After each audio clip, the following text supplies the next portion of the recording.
Hello guys, welcome to Gunjan smart classes. આજે આપણે ધોરણ 10 સાયન્સ સબ્જેક્ટમાં ફિઝિક્સ પોર્શન, એકચ્યુઅલી ધોરણ 10માં સાયન્સમાં 3 ભાગ આવે: કેમેસ્ટ્રી, બાયોલોજી અને ફિઝિક્સ, રાઈટ? તો આપણે અત્યારે ફિઝિક્સ લઈએ છીએ અને ફિઝિક્સમાં પહેલું ચેપ્ટર. એમ તમારા સાયન્સમાં ચેપ્ટર નંબર 12 છે, જામ વિદ્યુત છે, પણ આવશે ફિઝિક્સમાં એટલે ભૌતિક વિજ્ઞાનમાં. પછી કેમેસ્ટ્રીમાં પણ એક ચેપ્ટર જોવાનું છે અને બાયોમાં પણ એક ચેપ્ટર જોવાનું છે. તો અત્યારે હું ખાસ ફિઝિક્સમાં પહેલું ચેપ્ટર લઈ લઉં છું, કેમ કે થોડુંક ટિપિકલ છે, એટલે છે ઇઝી પણ થોડુંક લેન્ધી કહેવાય, કેમ કે આમાં સૂત્ર અને વ્યાખ્યાન બધું જ આવશે.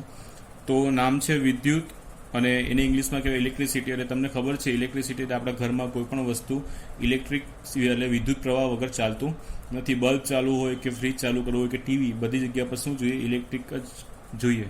એટલે એને ઇલેક્ટ્રિસિટી કહેવાય, એમાં વિદ્યુત કહેવાય. એટલે એમાં વિદ્યુત પ્રવાહ પસાર થશે, એના સૂત્ર પણ આવશે, બધું જ આવશે. હું તમને ડિટેલ્સમાં કહેતો જઈશ.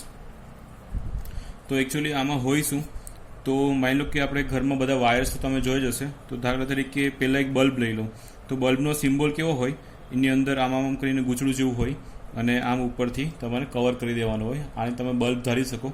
આ એક પ્રકારનો સિમ્બોલ છે. આને શું ધાર્યું મેં? Bulb, right? હવે એને તાર એટલે વાયર વડે, કોપરનો વાયર કોઈ પણ લઈ લો, એને જોઈન કરી દો. તો જોઈન કરવા માટે બેટરી તો જોઈશે જ. તો બેટરીનો સિમ્બોલ કંઈક આવો આવે, 2 ટપકા અને અહીંયા સ્વિચ. એટલે આપણે ઘરે જે સ્વિચ હોય, ધારો કે આ સ્વિચ, ચલો આને આપણે સ્વિચ ધારી લઈએ. ઘરે જે આપણે ઓન ઓફ સ્વિચ કરીએ છીએ તે, રાઈટ? ઓન અને ઓફ માટે ઓન ઓફ સ્વિચ લઈ લઉં. એક સ્વિચ લઈ લીધી. આપણે પરિપથ દોરવાનો છે. શું દોરવાનો છે? પરિપથ, ઇલેક્ટ્રિક પરિપથ. એટલે ઘરમાં કેવી રીતે કામ કરતો હોય તે જોવાનું છે. જસ્ટ આ શું છે? બલ્બ લીધો મેં. આ શું છે? On of switch, right? હવે આની સાથે ચલાવવા માટે આપણે ઘરે તો બહારથી જીબીમાંથી વીજળી આવે છે, પણ એમ જો પ્રેક્ટિકલમાં જઈએ તો બેટરી લેવી પડે. તો નાની અમથી બેટરી, એનો સિમ્બોલ આવે મોટું જે કાપો છે એરો, એને પ્લસ કહેવાય, નાનો કાપો માઇનસ. એટલે વિદ્યુત પ્રકારનું હોય છે. અને આ થઈ ગયું મારું પરિપથ. એક વિદ્યુત પરિપથ કમ્પ્લીટ થઈ ગયો. હવે આમાં શું કરવાનું કે આપણે ઘરે પણ સ્વિચ ચાલુ કરીએ ત્યારે લાઇટ ચાલુ થાય છે. તો આ સ્વિચ છે, તમે આને દબાવ પ્રેસ કરશો તો બલ્બ ચાલુ થશે, પ્રકાશિત થશે, અને બંધ કરશો તો બલ્બ બંધ થઈ જશે. તો કેવી રીતે કામ કરે? તો બેટરી હોય, બેટરીમાં એકચ્યુઅલી ધારવામાં આવે કે ઇલેક્ટ્રોન ધારવામાં આવે છે. શું ધારવામાં આવે છે? ઇલેક્ટ્રોન. એટલે ચાર્જ, એટલે વિદ્યુત પ્રવાહ હોય, વિદ્યુત ભાર કહેવામાં આવે. એને શું કહેવામાં આવે? વિદ્યુત ભાર. વિદ્યુત ભાર એટલે 2 પ્રકારના હોય, એક પ્લસ અને એક માઇનસ. 2 પ્રકારના વિદ્યુત ભાર હોય, પોઝિટિવ અને નેગેટિવ. એટલે ધન વિદ્યુત ભાર, એકને શું કહેવાય? ધન વિદ્યુત ભાર કહેવાય.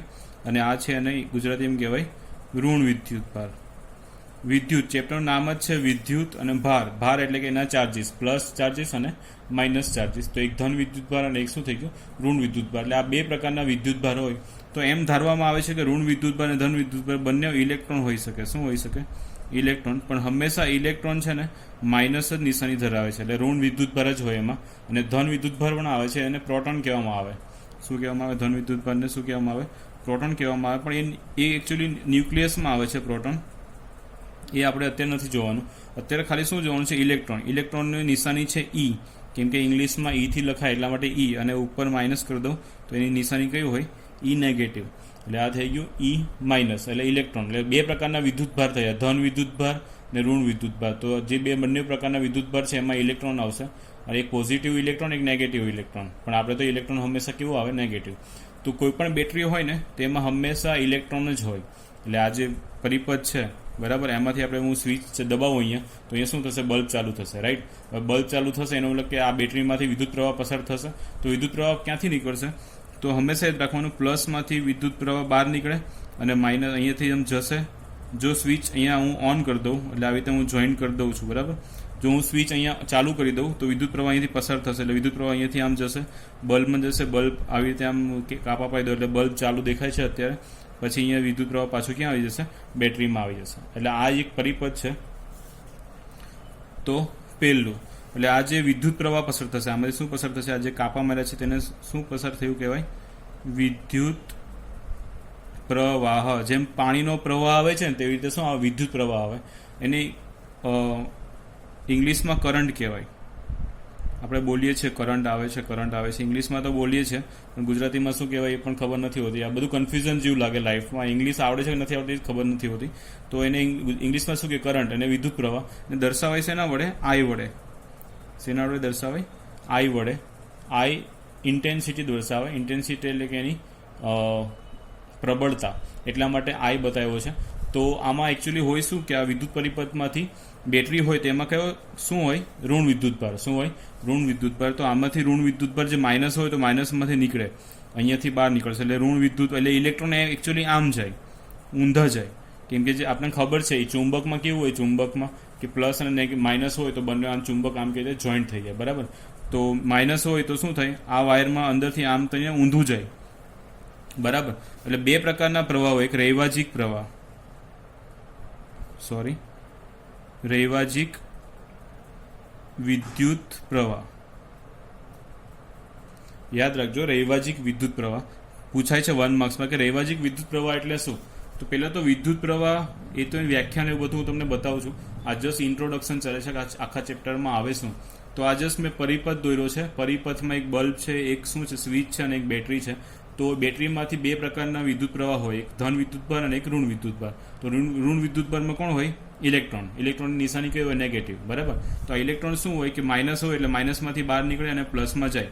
તો રૈવાજિક વિદ્યુત પ્રવાહમાં દિશા કઈ ગણવાની હોય કે ઇલેક્ટ્રોનની પ્રવાહની વિરુદ્ધ દિશામાં. એટલે એકચ્યુઅલીમાં ઇલેક્ટ્રોન અહીંયાથી આમ નીકળશે અને અહીંયાથી આમ જશે.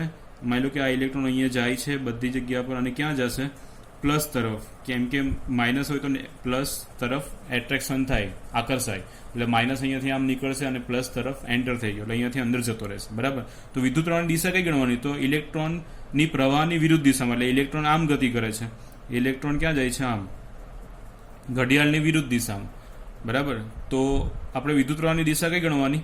ઇલેક્ટ્રોનની દિશા હોય તેની વિરુદ્ધ, એટલે આમ ઊંધું ગણવાનું. એટલે હંમેશા યાદ રાખવાનું કે વિદ્યુત પ્રવાહની દિશા પ્લસથી નીકળે અને માઇનસમાં જાય, અને ઇલેક્ટ્રોનની દિશા માઇનસથી પ્લસમાં. એટલા માટે કહેવામાં આવે કે રૈવાજિક, એટલે માન્યતા કે રૈવાજિક વિદ્યુત પ્રવાહ એટલે શું? તો વિદ્યુત પ્રવાહની દિશા કઈ હોય? તો ઇલેક્ટ્રોનની પ્રવાહની વિરુદ્ધ દિશામાં. ઇલેક્ટ્રોનના પ્રવાહની વિરુદ્ધ દિશામાં વિદ્યુત પ્રવાહની દિશા હોય છે. આ તમારું એક વાક્ય થઈ ગયું. તમારી બુકમાં તમને જોવા મળશે અથવા 9ની થશે એમાં પણ લખેલું હશે કે રૈવાજિક વિદ્યુત પ્રવાહ એટલે શું. 1 માર્ક્સમાં પૂછે કે રૈવાજિક વિદ્યુત પ્રવાહ એટલે શું, કે પરિપથમાં, ક્યાં?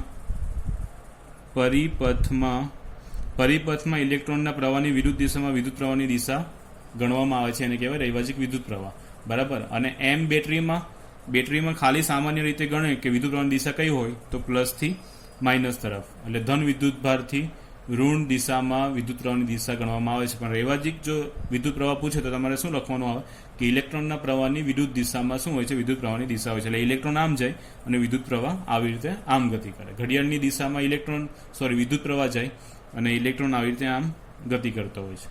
ક્લિયર? તો આ જસ્ટ ઇન્ટ્રોડક્શન થયું કે આપણે ચેપ્ટર ચાલુ કર્યું છે વિદ્યુત. તો વિદ્યુતમાં શું હોય કે આપણે જે ઘરે પરિપથ દોર્યો છે મેં, આ બલ્બ છે આ રીતે, બરાબર. તો તમારે ખાસ ધ્યાન રાખવાનું કે બેટરીમાં પ્રવાહ ક્યાં જાય. હું જસ્ટ એક બીજું પરિપથ દોરું છું. માની લો કે અહીંયા એક બલ્બ છે, આ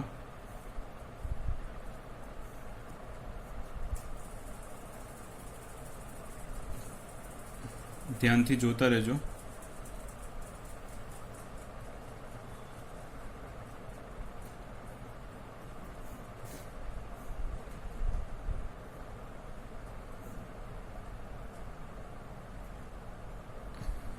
ચાલો, હવે તમે જોઈ શકો છો આ શું છે? અહીંયા બેટરી, બરાબર. બેટરીનો સિમ્બોલ કેવો હોય? હું સિમ્બોલ પણ તમને બતાવતો જાઉં છું. એક બાજુ નાનો કાપો કરવાનો, એક બાજુ મોટો કાપો કરવાનો. આ પ્લસ અને આ માઇનસ. તો આને કહેવાય બેટરી, બરાબર. બલ્બ, આ થઈ ગયું તમારું બેટરી. પછી બલ્બનો સિમ્બોલ કેવો હોય?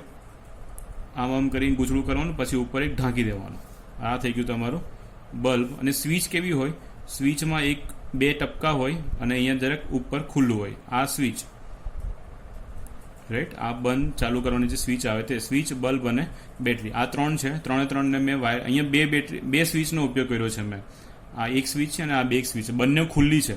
આવી રીતે જો હોય ને, અહીંયા ટચ ના હોય તો આને શું કહેવાય? ખુલ્લી કહેવાય, બરાબર. સ્વિચ શું છે? ઓફ છે, એટલે અત્યારે બંધ છે. એમ ખુલ્લું છે પણ એમ ઓફ, એટલે બંધ છે. આપણે સ્વિચ બંધ કહીએ તેવી રીતે, બરાબર. હવે અહીંયાથી વિદ્યુત પ્રવાહ નીકળે. માની લો કે અહીંયા વિદ્યુત પ્રવાહ નીકળે તો આ બલ્બ ચાલુ થાય કે ના થાય, એ મારો ક્વેશ્ચન. તો તમે જોઈ લો બલ્બ ચાલુ થશે કે નહીં થશે. કેમ કે સ્વિચ ક્યાં છે? સાઈડમાં છે. માની લો કે વિદ્યુત પ્રવાહ અહીંયાથી જાય આમ, તો અહીંયા વિદ્યુત પ્રવાહ ગયો, અહીંયા ગયો. હવે અહીંયાથી આગળ નહીં જાય, ઉપર તો જશે જ ને, કેમ કે અહીંયા વાયર જોઈન્ટ જ છે.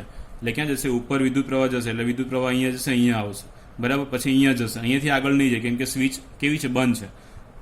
પછી અહીંયાથી ઉપર જશે એનો મતલબ કે અહીંયા બલ્બમાંથી જશે એટલે બલ્બ ચાલુ થશે, બરાબર. પછી અહીંયાથી પાછો વિદ્યુત પ્રવાહ ક્યાં આવી જશે? પાછો બેટરીમાં આવી જશે. તો આવી રીતે તમારે જોવું પડે. આવી રીતે કોઈ પરિપથ તમને આપેલો હોય, એક્ઝામમાં પૂછાય છે MCQમાં, તો તમને કે બલ્બ ચાલુ થશે, હા ના, કયા સ્વિચમાંથી પસાર થશે, એવું બધું પૂછાય. તો તમારે MCQ ખાસ ધ્યાન રાખવાના. તો આઈ હોપ કે તમને ખબર પડી ગઈ હશે. હજુ ના ખબર પડે તો ક્લાસીસ જ્યારે ચાલુ થશે ત્યારે વધારે ખબર પડશે, એવી રીતે હું ટ્રાય કરીશ. તો યાદ રાખજો કેટલા પ્રકારના વિદ્યુત ભાર થયા. પાછું એકવાર હું તમને સમજાવી દઉં. તો આખા ચેપ્ટરમાં સ્ટાર્ટિંગ આપણે જોયા વિદ્યુત ભારના પ્રકાર. વિડીયો ચાલુ રાખીને તમે લખતા પણ જઈ શકો છો. લખવા તો 2 પ્રકારના વિદ્યુત ભાર આવે. વિદ્યુત ભારના પ્રકાર કેટલા છે? 2 છે. એક છે ધન વિદ્યુત ભાર અને બીજું છે ઋણ વિદ્યુત ભાર. ધન વિદ્યુત ભાર, ઋણ વિદ્યુત ભાર જ મેઇન છે. જે વિદ્યુત પ્રવાહ પાછી વસ્તુ અલગ છે. વિદ્યુત પ્રવાહ એટલે જેમ પાણીનો પ્રવાહ હોય, પાણીનો પ્રવાહ એટલે શું? પાણી જાય છે એવું આપણે દેખાય ને પાણીનો પ્રવાહ કહેવાય. પણ પાણી વસ્તુ બને છે નથી H2O એટલે હાઇડ્રોજન અને ઓક્સિજનથી, બરાબર. એવી રીતે પાણી જેમ H2O હોય, હાઇડ્રોજન ઓક્સિજન, એવી રીતે પાણીનો પ્રવાહ શેનાથી બન્યો છે? પાણીના બિંદુઓથી. અને પાણીનો બિંદુ એટલે શું? H2O કહેવાય. એવી રીતે વિદ્યુત પ્રવાહ એટલે શું? વિદ્યુત પ્રવાહ શેનાથી બને? તો વિદ્યુત ભારથી, બરાબર. પણ એમાં જે વિદ્યુત ભાર હોય તે કયા હોય? ઋણ વિદ્યુત ભાર. અને ધન વિદ્યુત ભાર પણ હોય. એટલે તમારી જે બેટરી હતી, માની લો કે આ બેટરી છે, બરાબર. આ જસ્ટ પરિપથ મેં દોર્યો છે, અહીંયા બલ્બ લગાવી દો, સ્વિચ નથી મૂકતો અહીંયા. આ પ્લસ, આ માઇનસ. તો પ્લસમાંથી ધન વિદ્યુત ભાર નીકળે, આ બાજુથી નીકળે તો કયા નીકળે? ધન વિદ્યુત ભાર બહાર નીકળે. તો ધન વીજ ભાર પણ કહેવાય ને. શું કે ખાલી વીજ ભાર? કશે વીજભાર શબ્દ આપ્યો હોય તો ટેન્શન નહીં લેવાનું, ખાલી વીજભાર પણ કહેવાય. તો પ્લસમાંથી ધન વીજભાર નીકળે, બરાબર. અને માઇનસમાંથી આ બાજુ શું નીકળશે? ઋણ વિદ્યુત ભાર. ને ઋણ વિદ્યુત ભારને શું કહેવાય? ઇલેક્ટ્રોન કહેવાય. શું કહેવાય? ઇલેક્ટ્રોન. શબ્દ યાદ રાખજો, ઇલેક્ટ્રોન. ઇલેક્ટ્રોનની સંજ્ઞા શું છે? E, બરાબર. ઇલેક્ટ્રોનની સંજ્ઞા શું? E. એટલે ઋણ વિદ્યુત ભાર. તો રેવાજીકમાં કેવું હોય કે ઇલેક્ટ્રોન અહીંયાથી આમ જાય, બરાબર. તો રેવાજીક વિદ્યુત પ્રવાહ એટલે શું? રેવાજીક વિદ્યુત પ્રવાહ એટલે ઇલેક્ટ્રોનની વિરુદ્ધ દિશામાં વિદ્યુત પ્રવાહ. ઇલેક્ટ્રોનની વિરુદ્ધ દિશામાં એટલે કે ધન બાજુથી ઋણ બાજુ જાય, તેને કહેવાય વિદ્યુત પ્રવાહની દિશા. તો 2 પ્રકારના વિદ્યુત ભાર થયા, ધન વિદ્યુત ભાર અને ઋણ વિદ્યુત ભાર. ઓકે. પરિપથ. પેલું 1 માર્ક્સમાં સવાલ પૂછાય કે પરિપથ એટલે શું? તો પરિપથ એટલે હું વ્યાખ્યા લખી દઉં છું અહીંયા કે વિદ્યુત પ્રવાહના, જે આ ઉપર પરિપથ દોર્યો છે એમાં શું પસાર થાય? વિદ્યુત પ્રવાહ પસાર થાય. તો વિદ્યુત પ્રવાહના સતત, નવનીતમાં વ્યાખ્યા આપેલી હશે, સતત અને બંધ માર્ગને વિદ્યુત પરિપથ કહે છે. વિદ્યુત પ્રવાહના સતત એટલે અહીંયા સતત હોય ને બંધ એટલે શું? બંધ હોવું જોઈએ, બેટરી સાથે જોઈન્ટ હોવું જોઈએ.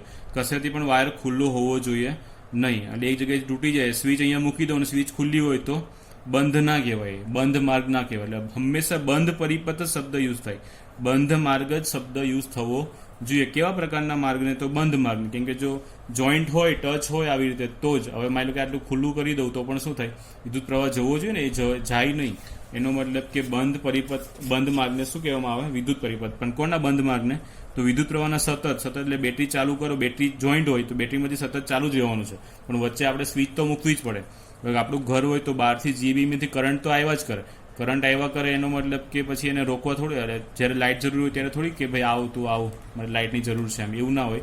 વચ્ચે તમારે ફ્યુઝ આવે, સ્વિચ આવે, જ્યારે જરૂર પડે ત્યારે સ્વિચ ચાલુ કરીએ એટલે વિદ્યુત પ્રવાહ જોઈન્ટ થઈ જાય. બંધ માર્ગ છે તે કેવો થઈ જાય? બંધ થઈ જાય એટલે વિદ્યુત પ્રવાહ આગળ ચાલવા મળે. એટલે સ્વિચનું આ કામ છે. બાકી પ્રવાહ તો કેવો હોય? સતત જ હોય, આવતો જ હોય, કન્ટિન્યુઅસ, બરાબર.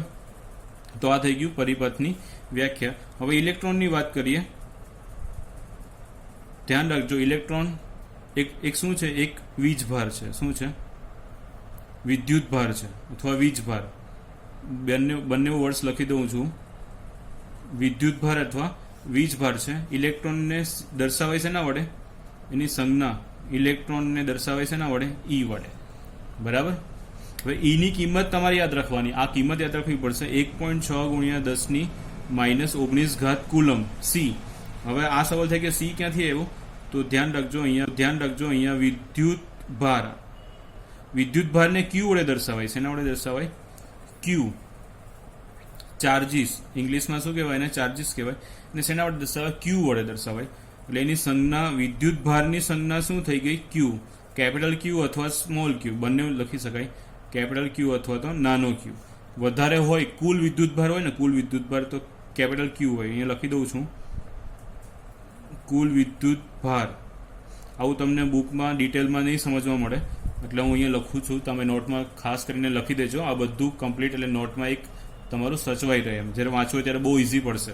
કુલ વિદ્યુત ભાર કેપિટલ ક્યુ, અને ખાલી એમને કીધું હોય ને વિદ્યુત ભાર, જસ્ટ વિદ્યુત ભાર કીધું હોય તો એને શું કહેવાય? સ્મોલ ક્યુ. બરાબર. અને કુલ વિદ્યુત ભાર શબ્દ યુઝ થાય તો કેપિટલ ક્યુ. અને એનો એકમ કુલમ નામના વૈજ્ઞાનિકે શોધ્યું છે. કોણે? કુલંબ. બરાબર. ઇંગ્લિશમાં COLUMB કુલમ. આવી રીતે. એટલા માટે એકમ કુલમ છે અને એની સંજ્ઞા એકમની સંજ્ઞા. કોની? એકમની સંજ્ઞા ખાલી સી. કુલમનો સી એટલે આ એકમ છે, એકમની સંજ્ઞા સી. આ કોણ છે? વિદ્યુતભાર છે. વિદ્યુતભારની સંજ્ઞા ક્યુ અને સ્મોલ ક્યુ બે આવે. તો કુલ વિદ્યુતભાર હોય તો કેપિટલ ક્યુ અને ખાલી વિદ્યુતભાર હોય તો સ્મોલ ક્યુ. આ ખાસ ધ્યાન રાખજો. અને એમાં એ વિદ્યુતભારમાં કોણ આવે? તો ઇલેક્ટ્રોન આવે. બરાબર. જેમ કે માણસ, આપણે તમને ખબર ના પડતી હોય કે ઇલેક્ટ્રોન શું છે તો આપણે કહેવાય માણસ, પણ માણસમાં હું આવું પાછો ગુંજન, એટલે ગુંજન તરીકે ઓળખાવ, એટલે એમાં પાછું પુરુષ. એવી રીતે.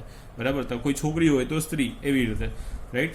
તો આવી રીતે પહેલા કુલ વિદ્યુતભાર કહેવાય. અને વિદ્યુતભારમાં કોણ આવે? તો ઇલેક્ટ્રોન. અને ઇલેક્ટ્રોનને શેના વડે દર્શાવાય? તો ઈ વડે. બરાબર.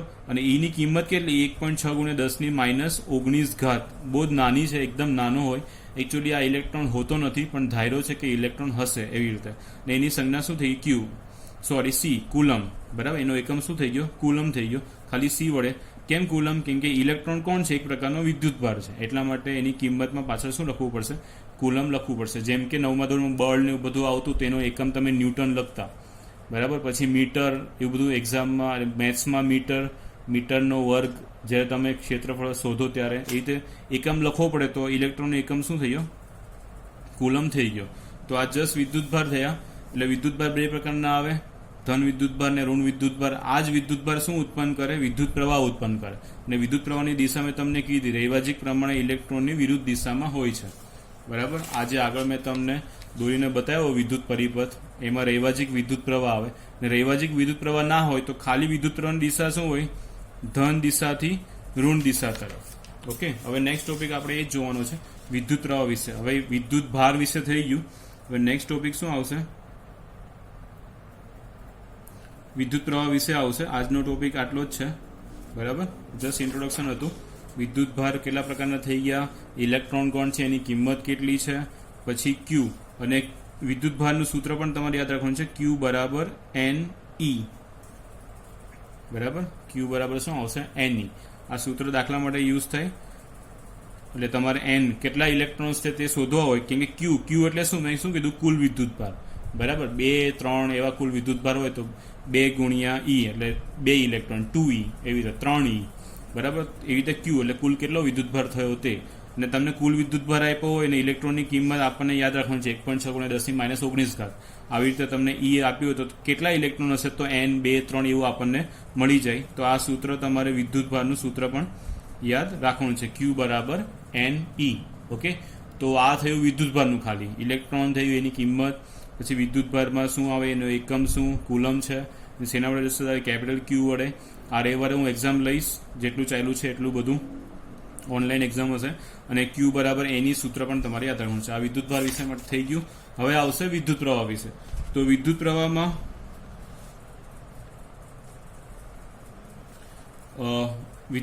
શું આવે? માની લો કે કોઈ વાયર હોય આપણી પાસે. બરાબર. તો વાયર નળાકાર જેવો હોય. એટલે એમ તમે જોવા જાઓ, મારી પાસે અત્યારે આ ચાર્જરનો વાયર છે. બરાબર. આ વાયર તમે જોઈ શકો છો, નળાકાર હશે. બરાબર. હવે ચાર્જરનો ડટ્ટો હોય, તમે આ 2 પિન હશે. બરાબર. આ 2 પિન તમે ક્યાં લગાવશો? સોકેટમાં લગાવશો. અંદર લગાવશો એટલે આની અંદર શું હોય? આપણે જે એસી પાવર આવતો હોય, એસી પ્રવાહ આવતો હોય, આની અંદર અમુક ચીપ હોય. બરાબર. એ એટલે અમુક સર્કિટ હોય ગ્રીન કલરની, એ શું કરે? વોલ્ટેજને કન્વર્ટ કરી નાખે. બરાબર. પછી અત્યારે તો ડેટા કેબલ જેવું આવે છે, એટલે તમારે ઇઝી થઈ ગયું છે. હવે આને જો ગમે ત્યાં તમે લગાવી શકો છો. આમાં ચાર્જર ચેન્જ કરી શકો. તો આનો જે આકાર છે તે નળાકાર છે, એટલે આને વાહક કહેવાય. શું કહેવાય? વાહક. એટલે આમાં શું હોય કે ઇલેક્ટ્રોન અહીંયાથી આવે, ઇલેક્ટ્રોન અહીંયાથી પસાર થાય, આની અંદર જાય, કન્વર્ટ થાય, પછી આની અંદરથી આપણા મોબાઈલમાં જાય, તો આ વાહક કહેવાય. વાહક એટલે કે જેમ કે ગાડીમાં આપણે બેસીને જઈએ તો આપણે લઈ જાય છે, વાહન કહીએ છીએ ને, વાહન. એવી રીતે આ વાહક છે. શું છે? વાહક, જે ઇલેક્ટ્રોનને લઈ જાય છે. એટલે આને વાહન ના કહેવાય, આને વાહક કહેવાય. આ હરતું ફરતું નથી, જસ્ટ એમ જ છે, એટલે વાહક. બરાબર. તો આનું ડ્રો કરું, બરાબર, તો આને કટ કરી નાખું, આટલો ટુકડો લઉં તો નળાકાર જેવો થાય. એટલે કે 9મા ધોરણમાં તમે આવી રીતે નળાકારની આકૃતિ પણ દોરી હતી, બરાબર. નળાકારની આકૃતિ આવી રીતે દોરી હશે તમે, એનું ક્ષેત્રફળ એવું બધું તમે ફાઇન્ડ કરતા હતા, બરાબર. તો આ માની લો કે આ શું છે? આ વાયર છે, આગળ પાછળ આમ લાંબો તો હશે જ. તો આટલો મેં જસ્ટ ટુકડો લીધો છે, આટલો મેં શું લીધો છે? ટુકડો. તો આને તમે આમ કાપી નાખો તો આડું કરો છો, બરાબર. તો આ જે છે ને, આટલો જે ભાગ છે તેને આડું કાપ્યું આમ કહેવાય. વાયર હોય એટલે કે આયરો વાયર હોય તેને તમે આમ કટ કરો, આમ કટ કરો એટલે આડું કટ કરો છો, આડું, બરાબર. તો એને આડછેદ કહેવાય. શું કહેવાય? અને આડછેદ શબ્દ યાદ રાખજો. બંને બાજુ હું કાપી નાખું તો છેદ કહેવાય, છેદ પેડો કહેવાય, પણ કેવો? આડછેદ. શબ્દ યાદ રાખવાનો છે, બંને બાજુ શું હશે? આડછેદ હશે. એટલે આ એક પ્રકારનું શું છે? વાહક છે. માની લો કે ઇલેક્ટ્રોન અહીંયાથી આવે તો ઇલેક્ટ્રોન અહીંયાથી આમ જશે. આ ઇલેક્ટ્રોન છે, ઇલેક્ટ્રોન ગતિ કરશે, બરાબર. ઇલેક્ટ્રોન ગતિ કરશે એટલે આગળ એની ઇલેક્ટ્રોનની દિશા જવાની છે. પણ મેં આટલો ટુકડો લીધો છે સમજવા માટે, બરાબર. કેમ? વિદ્યુત પ્રવાહને મારે સમજવાનું છે. તો વિદ્યુત પ્રવાહનો સિમ્બોલ શું? બધું જ જોવાનું છે આપણે. વિદ્યુત પ્રવાહને સંજ્ઞા, પહેલા તો સંજ્ઞા. વિદ્યુત પ્રવાહને શેના વડે દર્શાવાય? તો કેપિટલ I વડે, બરાબર. એની વ્યાખ્યા આવશે, એનો એકમ. સંજ્ઞા થઈ ગઈ, તો એનો એકમ પણ જોઈ લઈએ. એકમ એટલે એમ્પિયર નામના વૈજ્ઞાનિકે શોધ્યું હતું. કોણે? એમ્પિયર નામના વૈજ્ઞાનિકે શોધ્યું હોવાથી એનો એકમ શું થઈ ગયો? એમ્પિયર. પેલો વિદ્યુત ભાર હતો એનો એકમ શું હતો? કુલમ. કેમ? કુલમ નામના વૈજ્ઞાનિકે શોધેલું હોવાથી કુલમ એનો એકમ થઈ ગયો અને સંજ્ઞા C થઈ ગઈ. એવી રીતે આની એકમની સંજ્ઞા શું કહેવાય? કેપિટલ A, બરાબર. દાખલામાં એમ્પિયર યાદ રાખજો. 1 માર્ક્સમાં મોસ્ટ એમપી છે આ વિદ્યુત પ્રવાહ ટોપિક. 2 માર્ક્સમાં પણ પૂછાય છે અને MCQમાં પણ આવી શકે અને 1 માર્ક્સમાં પણ આવી શકે કે વિદ્યુત પ્રવાહને શેના વડે દર્શાવાય? તો I વડે, બરાબર. એનો એકમ શું? એમ્પિયર. એમ્પિયરને શેના વડે દર્શાવાય? તો A વડે. ધ્યાનથી સાંભળજો હું શું બોલું છું, બરાબર. કોને શેના વડે દર્શાવાય એ ખાસ ધ્યાન રાખવાનું છે તમારે. તો વિદ્યુત પ્રવાહને શેના વડે દર્શાવાય? તો I વડે. વિદ્યુત પ્રવાહના એકમને શેના વડે દર્શાવાય? તો A વડે. ઓકે. હવે એની વ્યાખ્યા જોવાની છે. વ્યાખ્યા તમારે ખાસ યાદ રાખવાની છે. વ્યાખ્યા શું હોય? બરાબર. તો આ તમને વાહક દેખાય છે, રાઈટ. હું બોલીશ, તમે શાંતિથી સાંભળજો અને એવું હોય તો મનમાં પણ બોલ્યા કરજો તો પણ આવડી જશે. આ એક પ્રકારનો વાહક છે. એની અંદર શું આવેલો છે? આડો છેદ. એની અંદર શું પસાર થાય છે? વિદ્યુત ભાર પસાર થાય છે. શું પસાર થાય છે? વિદ્યુત ભાર. તો એની વ્યાખ્યા શું થાય? આમાં જવા માટે સમય તો લાગે ને, આપણે કશે પણ ફરવા જઈએ તો સમય તો લાગે જ, બરાબર. તો એકમ સમય લેવાનો. વ્યાખ્યા ક્યાંથી સ્ટાર્ટ થાય? એકમ સમયમાં આપેલ વાહકના કોઈપણ એક આડછેદમાંથી પસાર થતા વિદ્યુત ભારના ચોક્કસ જથ્થાને વિદ્યુત પ્રવાહ કહેવામાં આવે છે. થોડું કોમ્પ્લિકેટ લાગ્યું હશે, પાછા સાંભળજો. સમય ક્યાંથી, વ્યાખ્યા ક્યાં ચાલુ કરવાની? જો અહીંયા હું લખું છું એકમ સમયમાં. એકમ સમયમાં શું થાય? તો આ તમને વાહક દેખાય છે, બરાબર. વાહકનો આ આડો છેદ છે. આ આડા છેદમાંથી શું પસાર થાય? વિદ્યુત ભાર. ઇલેક્ટ્રોન નહીં, ઇલેક્ટ્રોન શું છે? એક પ્રકારનો વિદ્યુત ભાર જ છે. તો વિદ્યુત ભારનો જથ્થો 1-2 નહીં થાય, બહુ બધા ઇલેક્ટ્રોન જાય. બહુ બધા ઇલેક્ટ્રોન શું થાય? અહીંયાથી પસાર થાય. આમ તો બહુ બધા ઇલેક્ટ્રોન પસાર થાય તો જ એ શું બનાવે? વિદ્યુત પ્રવાહ બનાવે. જેમ કે પાણી હોય, તો પાણીમાં બિંદુ આવેલા, બહુ બધા બુંદ, અને એ બુંદ H2O નો બનેલો હોય. તો એક H2O થી એક બુંદથી કંઈ ના થાય, બરાબર. નદીનું પાણી બહુ બધું, એટલે જથ્થો કહેવાય, એક પ્રકારનો જથ્થો કહેવાય. ગ્લાસ હોય, ગ્લાસથી તમે જાતે આમ પાણી ઢોળો તો આખા ભીના થઈ જશો, પણ 2-3 ટીપા છાંટા નાખો તો ભીના ના થાવ, રાઈટ. તો વિદ્યુત પ્રવાહ શેનાથી બને? વિદ્યુત ભારથી બને. અને વિદ્યુત ભારના જથ્થાને એ જ શું બનાવે? આપણો વિદ્યુત પ્રવાહ બનાવે. તો વ્યાખ્યા શું થાય? એકમ સમયમાં કોઈપણ વાહકના આડછેદમાંથી પસાર થતા વિદ્યુત ભારના ચોક્કસ જથ્થાને વિદ્યુત પ્રવાહ કહેવામાં આવે છે. બહુ ઇઝી છે, હું બોલતો જઈશ, તમે સાંભળતું જવાનું. આ આકૃતિ પરથી પણ ખબર પડી જશે કે એકમ સમયમાં શું? વાહકના કોઈ આડછેદમાંથી, આડછેદ ખાસ શબ્દ આવવો જોઈએ. કોઈ વાહકના આડછેદમાંથી પસાર થતો શું પસાર થાય? તો વિદ્યુતભારનો જથ્થો. તો જે વિદ્યુતભારનો જથ્થો કેવો હોય? ચોક્કસ લેવો પડે. એટલે ચોક્કસ વિદ્યુતભારના જથ્થાને શું કહેવામાં આવે છે? વિદ્યુત પ્રવાહ કહેવામાં આવે છે. તો વ્યાખ્યા ફરીથી, તો એકમ સમયમાં કોઈ પણ વાહકના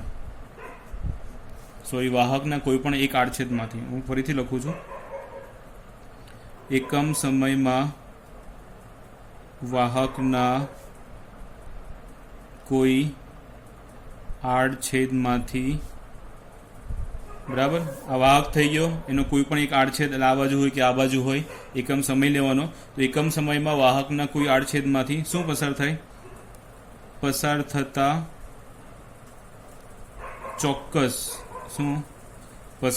ચોક્કસ વિદ્યુતભારના જથ્થાને તે વાહકમાંથી પસાર થતો વિદ્યુત પ્રવાહ કહેવામાં આવે છે. એકદમ ઇઝી છે. એકમ સમયમાં કોઈ પણ વાહકના આડછેદમાંથી, સમજો એટલે આવડી જશે. કોઈ પણ વાહકને માની લો કે આ બોલપેન છે, રાઈટ, એ આડછેદ જ છે એવું સમજી લો. અહીંથી કાપી નાખો તો આ વાહક થઈ ગયો. એકમ સમયમાં કોઈ પણ વાહકના આડછેદમાંથી પસાર થાય. હવે આમાં રિફિલ છે એ સમજી લો કે શું છે? વિદ્યુતભાર છે, બરાબર. તો વિદ્યુતભાર પસાર થાય ને એ જ વિદ્યુત પ્રવાહ બનાવે. અમુક લોકો વ્યાખ્યામાં શું કરે કે એક ચોક્કસ વિદ્યુત પ્રવાહના જથ્થાને, એટલે વિદ્યુત પ્રવાહની તો વ્યાખ્યા આપણે લખવાની છે. એમાં તમે વિદ્યુત પ્રવાહ શબ્દ ઉપયોગ કરશો તો વ્યાખ્યા કેવી રીતે બનશે, રાઈટ? તો એકમ સમયમાં વાહકના કોઈ પણ આડછેદમાંથી પસાર થતા ચોક્કસ વિદ્યુતભાર જથ્થાને તે વાહકમાંથી પસાર થતો શું કહેવામાં આવે છે? વિદ્યુત પ્રવાહ કહેવામાં આવે છે. હવે એની એકમ ને એવું બધું મેં ઉપર લખી દીધું છે. એનો એકમ શું છે? એમ્પિયર છે. એ બધું નવનીતમાં આખી થિયરી છે. આ એકમ શું છે? એમ્પિયર. એને શેના વડે દર્શાવાય? આઈ. વિદ્યુત પ્રવાહને શેના વડે દર્શાવવામાં આવે છે? આઈ વડે દર્શાવવામાં આવે છે. વિદ્યુત પ્રવાહનો એકમ એમ્પિયર છે. એની સંજ્ઞા એ છે, રાઈટ. હવે એની વ્યાખ્યા આપણે સૂત્ર લખી દઈએ. તો આઈ બરાબર ક્યુના છેદમાં ટી. આ સૂત્ર મોસ્ટ આઈએમપી છે. મોસ્ટ આઈએમપી એટલે મોસ્ટ આઈએમપી, દાખલા માટે પણ યુઝ થશે. યાદ રાખજો, આ સૂત્ર શું છે? આઈ બરાબર ક્યુ બાય ટી. હવે અહીંયા વ્યાખ્યામાં તમે જોઈ શકો એકમ સમય આવ્યો ને, જ્યારે એકમ શબ્દ ત્યારે છેદમાં જ આવવું જોઈએ. યાદ રાખજો, શું આવે? એકમ સમયમાં લખ્યું છે ને, તો જ્યારે પણ એકમ સમય આવ્યો તો ટી ક્યાં આવવો જોઈએ? છેદમાં. એટલે ટી સમય આવી ગયો. અને ઉપર શું છે? વિદ્યુતભાર છે. મેં હમણાં કીધું કે વિદ્યુતભારને શેના વડે દર્શાવે? તો ક્યુ વડે. તો વિદ્યુતભાર ક્યુ આવી ગયો, એટલે Q by T. I is equal to Q by T. શું થઈ ગયું સૂત્ર? I is equal to Q by T. બોલતા રહેશો તો પણ આવડી જશે. અને ક્યુ ઇઝ ઇક્વલ ટુ સૂત્ર બનાવો તો ટી ક્યાં જાય? ઉપર. તો આઈ ટી. તો આ તમને માની લો કે દાખલામાં વિદ્યુત પ્રવાહની કિંમત આપી હોય, સમય આપ્યો હોય અને વિદ્યુતભાર શોધવાનું કહે તો આ સૂત્રનો ઉપયોગ કરવાનો, બરાબર. દાખલામાં મોસ્ટ આઈએમપી છે, એક માર્કમાં પણ પૂછાય છે. ખાસ કરીને લખી નાખજો નોટમાં અને ધ્યાન રાખજો. ક્યુ બરાબર આઈટી, ક્યુ બરાબર આઈટી અને આઈ બરાબર ક્યુ બાય ટી. એમ બોલતા રહો ને, બાય ટી તો પણ મજા આવી જાય. આઈ બરાબર Q by T, Q is equal to I T. તો આ થઈ ગયા સૂત્ર. હવે વિદ્યુત પ્રવાહનો એક આ જે સૂત્ર છે આઈ બરાબર ક્યુ બાય ટી, એના પરથી બીજો એક એકમ બનાવો કે આઈ એટલે શું? એમ્પિયર. એમ્પિયરનો એ. ક્યુનો એકમ શું? કુલમ. કુલમનો સી. ને સમયનો એકમ શું આવશે? સેકન્ડ, બરાબર. એટલે એક નવો એકમ થયો. વિદ્યુત પ્રવાહનો નવો એકમ શું થયો? વિદ્યુત પ્રવાહનો નવો એકમ શું થયો? તો કુલમ પર સેકન્ડ અથવા કુલમ સેકન્ડ ઇનવર્સ. ઇનવર્સ એટલે -1 હોય તો એનો મતલબ કે છેદમાં હશે, બરાબર. તો એક એસઆઈ એકમ કે ને, એસઆઈ એકમ તો એમ્પિયર, બરાબર. એમસીક્યુમાં કદાચ એમ્પિયર ના આપ્યો હોય તો તમારો એકમ શું આવે? બીજો નવો કુલમ પર સેકન્ડ. કુલમના છેદમાં સેકન્ડ. એટલે આવી રીતે પણ એક શું કહેવાય એમસીક્યુમાં લખેલું હશે. હું તમને બધી જ રીતનું બતાવી દઉં છું, રાઈટ. 90% ઉપર આરામથી તમારે લાવવો હોય તો આવી શકે. હું બધી રીતે તમને સમજાવું છું કે તમને એક એકમ તો એમ્પિયર થઈ ગયો, બીજો એકમ કુલમ પર સેકન્ડ. સૂત્ર પરથી જ બનાવ્યું છે. વિદ્યુતભારનો એકમ કુલમ, સમયનો એકમ સેકન્ડ. તો કુલમ પર સેકન્ડ અથવા કુલમ સેકન્ડ ઇનવર્સ, બે રીતે કોઈ પણ રીતે એમસીક્યુમાં આપેલું હોય તો તમારે ખાસ ધ્યાન રાખવાનું. અથવા આવું પણ આપેલું હોય, બરાબર. આ સંબંધ કહેવાય, બે એકમો વચ્ચેનો સંબંધ. એક એમ્પિયર અને બીજો કુલમ પર સેકન્ડ. અથવા તમને એવું એમસીક્યુમાં એવું પણ આપે કે એમ્પિયરનો બીજો એકમ કયો? એમ્પિયર છે એનો હજુ એક બીજો એકમ કયો? તો કુલમ પર સેકન્ડ. તો આ થઈ ગયું સૂત્ર. હજી એક સૂત્ર છે આઈ બરાબર ક્યુનું સૂત્ર મેં હમણાં લખાયું હતું. ક્યુ બરાબર શું આવે? એનઈ. એનઈ ના છેદમાં ટી. તો આ આઈનું બીજું એક સૂત્ર થઈ ગયું. કેમ? તમને કદાચ વિદ્યુતભારની કિંમત ના આપેલી હોય, બરાબર? ધ્યાનથી સાંભળજો. દાખલામાં કેવું હોય, કદાચ વિદ્યુતભારની કિંમત ના આપી હોય અને તમને ઇલેક્ટ્રોનની સંખ્યા આપેલી હોય. ઇલેક્ટ્રોનની સંખ્યા એટલે શું છે? n, right? તો ઇલેક્ટ્રોનની સંખ્યા તમને આપેલી હોય ને ની કિંમત જો રકમમાં આપી દીધી હોય અને સમય આપ્યો તો તમારે વિદ્યુતભાર શોધવાનો, વિદ્યુત પ્રવાહ. તો વિદ્યુત પ્રવાહ I, એટલે આ સૂત્ર તમારે વાપરવું પડે. જો તમને વિદ્યુતભાર પહેલેથી આપેલું જ હોય Q, તો Q ના છેદમાં T વાળું સૂત્ર લેવાનું, અને વિદ્યુત પ્રવાહને સમય આપેલો હોય તો Q શોધવું હોય તો Q બરાબર IT લેવાનું. તો આ થઈ વ્યાખ્યા, સૂત્ર અને એકમ. ઓકે, તો ફરીથી તમને હું એકવાર રિવાઇઝ કરી દઉં છું કે કઈ કઈ વસ્તુ જોઈ. તો પહેલા જોયું આપણે વિદ્યુત ભાર. વિદ્યુત ભારને શેના વડે દર્શાવાય? તો Q વડે, રાઈટ? એનો એકમ શું? એ હું લખી દઉં છું. એનો એકમ શું છે? કુલમ. કુલમને શેના વડે દર્શાવાય? C વડે. આ થઈ ગયું વિદ્યુત ભાર. અને એનું સૂત્ર શું હતું? Q બરાબર Ne. આટલું વસ્તુ તમારે વિદ્યુત ભારમાં યાદ રાખવાનું. અને ઇલેક્ટ્રોન, ની કિંમત કેટલી છે? 1.6 × 10⁻19 કુલમ. આટલું વસ્તુ તમારે વિદ્યુત ભારમાં યાદ રાખવાનું. પછી જોયો નેક્સ્ટ ટોપિક શું જોયો? વિદ્યુત પ્રવાહ. વિદ્યુત પ્રવાહને શેના વડે દર્શાવાય? I વડે. એના એકમ 2 થયા. એક એમ્પિયર. એમ્પિયરને શેના વડે દર્શાવાય? A વડે. અને બીજો એકમ થયો કુલમ પર સેકન્ડ. કુલમ પર સેકન્ડ એટલે કે C/S, કુલમ પર સેકન્ડ. આ થઈ ગયું. એનું સૂત્ર, તો સૂત્ર શું હતું? તો I બરાબર એક સૂત્ર છે Q ના છેદમાં T. 5, 5, 10, 10 વાર લખી નાખજો જો ના આવડે તો, એકમ ને એવું બધું. હું જે પૂછું તે જ યાદ રાખવાનું, એનો જ જવાબ આપવાનો કે ભાઈ વિદ્યુત પ્રવાહને શેના વડે દર્શાવાય? તો I વડે. વિદ્યુત પ્રવાહનો એકમ શું? તો એમ્પિયર. એમ્પિયરને શેના વડે દર્શાવાય? તો A વડે. એમ્પિયરનો બીજો એકમ શું? તો કુલમ પર સેકન્ડ. તમને એવું પૂછ્યું કે વિદ્યુતભારને શેના વડે દર્શાવાય? તો વિદ્યુતભારને Q વડે દર્શાવાય. વિદ્યુતભારનો એકમ શું? તો કુલમ. કુલમને શેના વડે દર્શાવાય? તો C વડે. એનું સૂત્ર શું વિદ્યુતભારનું? તો Q બરાબર Ne. ની કિંમત કેટલી? તો 1.6 × 10⁻19 કુલમ. તો I બરાબર Q/T. પછી આના પરથી Q નું સૂત્ર બનાવ્યું આપણે IT, અને I નું હજુ એક સૂત્ર, આ જે Q છે એનું સૂત્ર Ne છે, અંદર મૂકી દેવાનું, એટલે Ne ના છેદમાં T. તો આ 3 સૂત્ર થયા. એકચ્યુઅલી 4 સૂત્ર થયા. ખાલી વિદ્યુતભાર Q બરાબર Ne, I બરાબર Q/T, Q બરાબર IT અને I બરાબર Ne ના છેદમાં T. તો તમારે આજે શું લખવાનું છે? આ બધું તમારે કમ્પ્લીટ વિડીયોમાં જોતા જાઓ અને લખતા જાઓ, બરાબર? બહુ ઇઝી છે. અથવા તો નવનીત હોય તો એમાં પણ આપ્યો છે. તો આ એક ટોપિક છે આખો. વિદ્યુતભાર એટલે શું, વિદ્યુતભારના પ્રકાર કેટલા હોય, એને એકમ શું છે, એની કિંમત શું છે, ઇલેક્ટ્રોન શું, એનું સૂત્ર શું છે, બરાબર? પછી બીજું જોયું વિદ્યુત પ્રવાહ. વિદ્યુત પ્રવાહની વ્યાખ્યા ખાસ પૂછાશે 2 માર્ક્સમાં. તો વ્યાખ્યા ફરીથી કહી દઉં કે એકમ સમયમાં વાહકના કોઈપણ આડછેદમાંથી પસાર થતા ચોક્કસ વિદ્યુતભારના જથ્થાને, કેવો વિદ્યુતભારનો જથ્થો? ચોક્કસ વિદ્યુતભારના જથ્થાને વિદ્યુત પ્રવાહ કહે છે, અથવા તો ચોક્કસ વિદ્યુત પ્રવાહના જથ્થાને તે વાહકમાંથી પસાર થતો વિદ્યુત પ્રવાહ કહેવામાં આવે છે, બરાબર? મેન વર્ડ્સ યાદ રાખવાના. સ્ટાર્ટિંગ ક્યાંથી થાય? એકમ સમયમાં.